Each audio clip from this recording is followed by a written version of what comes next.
She can have both of her legs broken and still look like a total boss in her sunglasses.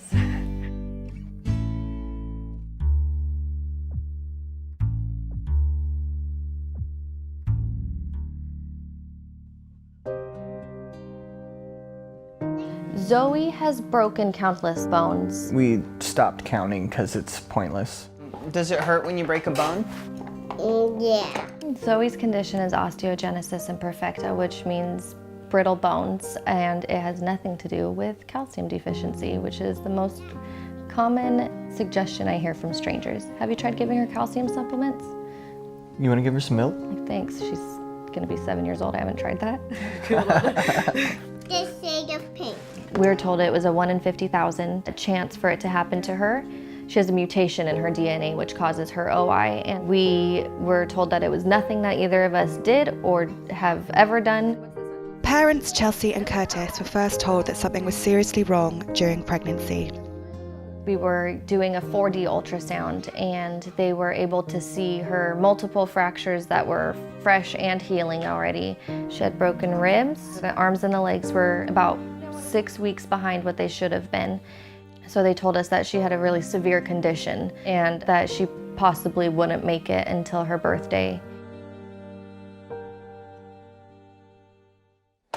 I'm gonna give them some toys to play with. The specialist recommended or suggested that we could just terminate the pregnancy, but it was more than that to us. It was our first child together. We actually did contemplate the abortion that she was telling us that was the only thing that was humane. And then we were in a panicked state. There are a couple different types of OI with different severities, and so Zoe was misdiagnosed with the type 2, the most severe, and ended up, her genetic results told us that she had type 3 OI, which is still very severe.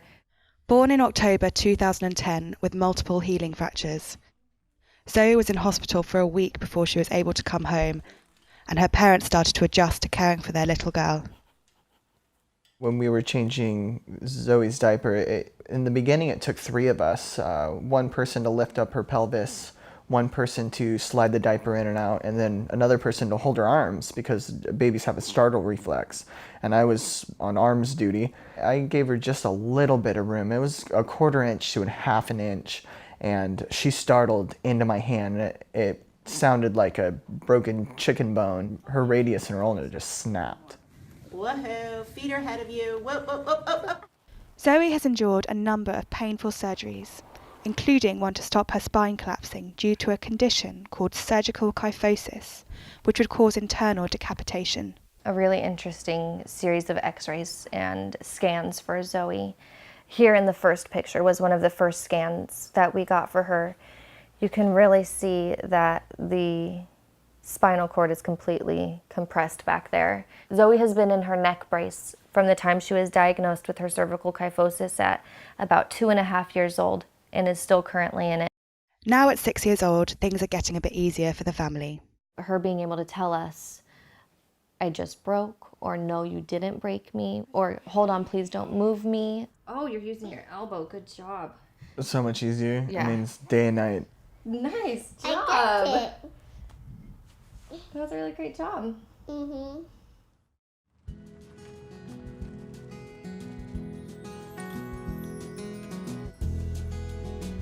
Today we came to Tewinkle Park to have fun at the wheelchair accessible playground.